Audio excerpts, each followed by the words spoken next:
but there's a whole lot that goes into that. So, de-escalation of force first. Try to de-escalate the situation, and then always show. And if he's still coming, scream and make him know that you are going to shoot him. And then, I guess the last step, if he's keep coming, just shoot him. That's all I could do. So. Jay, there's something on this, and if you don't mind, I'd like to take a shot at just a comment. Is that a situation like that is not just a static situation that unfolds move by move, but it's dynamic, and so how you choose to respond also dictates how the aggressor chooses to respond. And there's a lot of factors. I mean, if it's a busy street, for example, and it's a suburban area and other people are home, the aggressor may react differently if you start, getting loud at him and backing up at the same time and reaching for your weapon, saying you need to get away from me right now, to where you're increasing the distance between him and you're shortening the distance between you and shelter, and you're alerting the neighborhood. And that, in turn, may affect his behavior, depending on that situation. And, of course, he may come after you, but then, of course, if he comes after you and it was a busy street, he may know that other people may be getting involved or calling the cops, or if it's deserted and he starts closing the distance, you've bought yourself a bit more time to draw that firearm.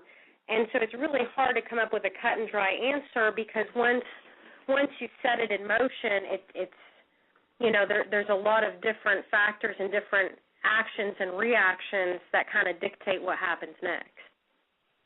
Very true. Yeah, this is Victor. That's a great point. That's absolutely a great point. That is why I am such a huge fan. And anybody that carries a firearm, either professionally or personally, with the thought of ever having and possibly using a firearm for the defense of themselves or others, needs to get force-on-force training that not only has some movement training, move to the 1 o'clock or the 11 o'clock or the 9 o'clock or 3 o'clock, but it also has some pretty strong vignette-based element to it. Because, I know in my force-on-force training is we will put those kind of scenarios out there, and you have to work your way through them. And the role player is queued up to react certain ways depending on if you escalate or if you use, like what Craig Douglas calls, managing unknown contacts. And, just make it work. You're actually sparring, not doing heavy bag work in the shooting world, but sparring with a live, breathing, thinking opponent. And I think that's absolutely critical. Paul?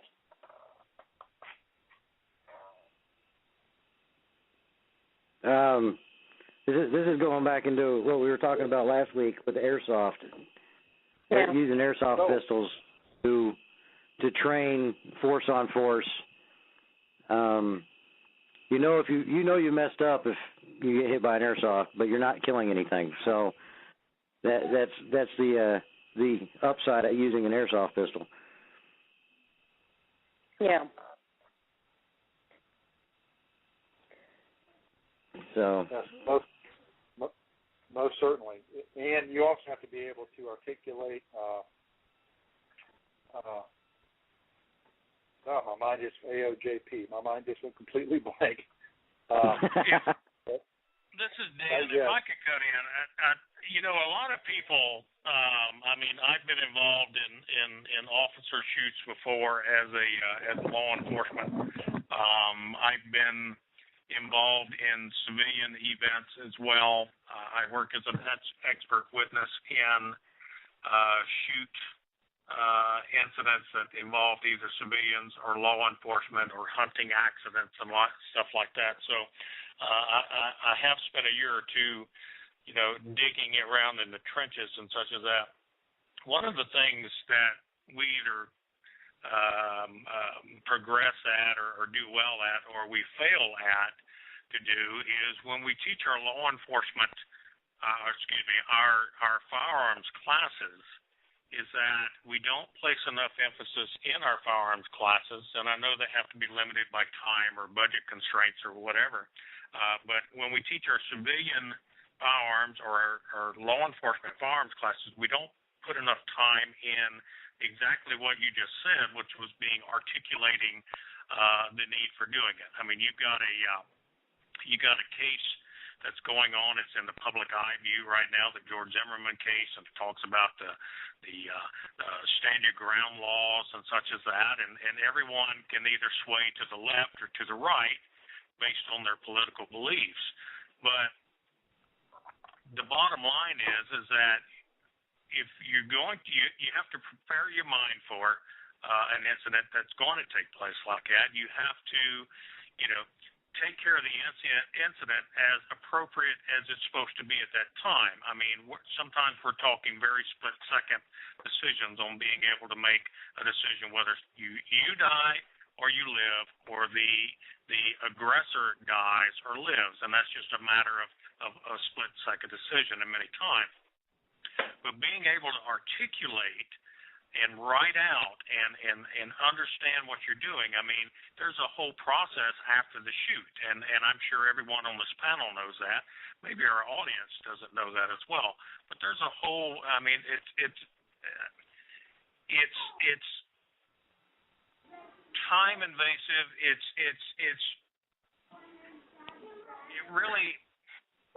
really to be able to articulate everything. I mean, you have to show the reasons why. Sometimes they would say, well, if a person comes in, he's involved in a shoot or she's involved in a shoot, do you talk to law enforcement? Do you lawyer up before you say anything?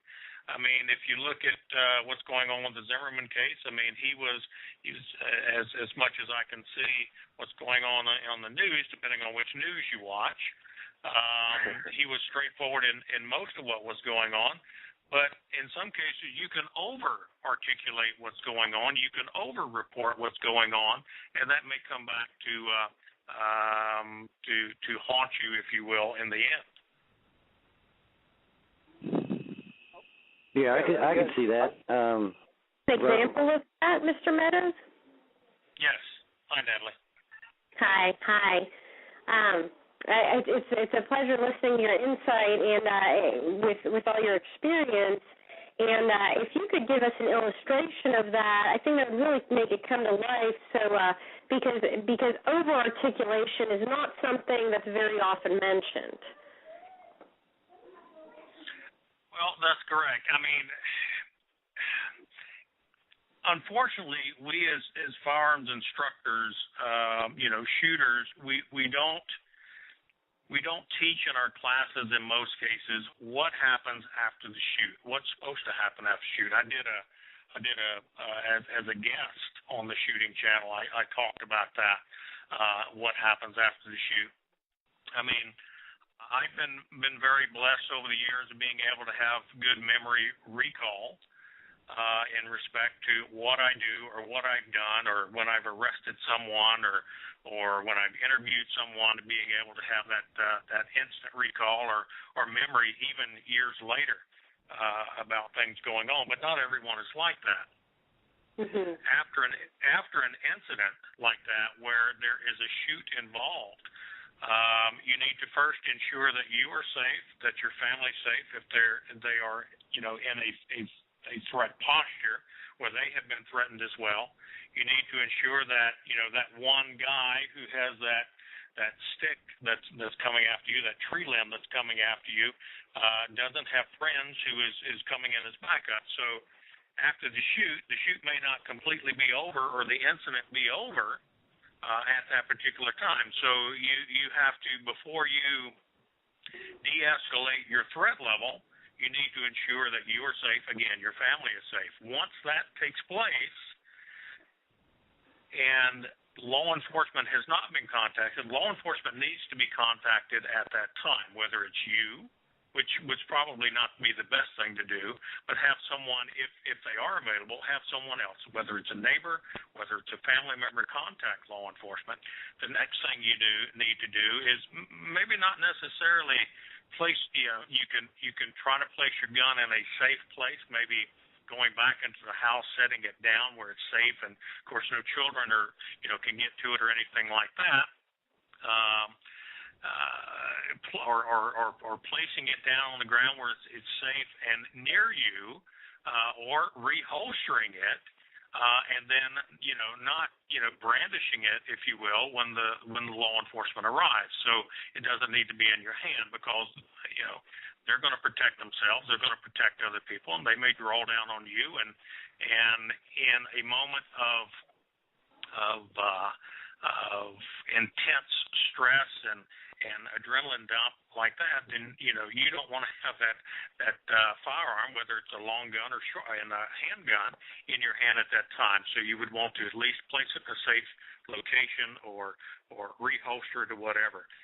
You need to listen to law enforcement when they get there, and you need to comply with their demands or commands at that time. If they're asking you to get on the ground, if they're asking you to assume some position for handcuffing and compliance, don't resist that, because then everything that you do prior to, during, and after a shoot will come back somehow or another, either good, bad, or ugly. It'll come back on you. And you want to be able to show that you were, in fact, in compliance with their request or commands. Once you have been disarmed or your weapon has been secured by law enforcement, you need to make a determination at that time what you want to do. If you think that you might be in need of an attorney at that time, then by all means say, I need to speak with my attorney. You may need to give them some just basic general information about who you are. Yes, I live at this location, and just some basic information. But then you may want to go ahead and lawyer up. People will say, well, I have nothing to hide. I'm going to tell them exactly what they want to know. Well, in a stressful situation, you may be just rambling on and not really be in total, complete, I would say, control of your verbiage that you're giving out. So you may say something that may, in fact, come back to go against you sometime later on. So following that, you need to, again, make the determination. If the determination by the law enforcement is to take you in, then comply with them, allow them to handcuff you, allow them to put you in their car and go down. Hopefully that you can notify your family and loved ones of what's taking place, or have a friend do that. And then you go into the police station and then go through the process. You may very well, as a legal gun owner, as a armed citizen, you may be locked up and incarcerated as they do their investigatory process. That could happen. And you need to, there's a lot of people out there now who are armed citizens who already have legal representation, and I think there are a number of lawyers out there who, defend, armed citizens. So you may need to have one that, you've either got on speed dial or your family's got on speed dial, or exactly how to get a hold of them. You have a right to remain silent. Should you give up that right? They're going to read you your Miranda rights. So listen to what they're got to say, and be as compliant as you can. If it talks in regards to questioning you, then that's where you need to make a decision. Once again, whether you lawyer up or not. Following all of this, and should you need to be bailed out, go home, or if you are released pending, further investigation, then you need to seek the advice of legal counsel. You also need to get a journal and start writing down everything that you can remember that took place, everything. leading up, during, and following that. Anything that you said, you need to write it down. And you need to maintain that and share it with your attorney. Don't be going around bragging about what you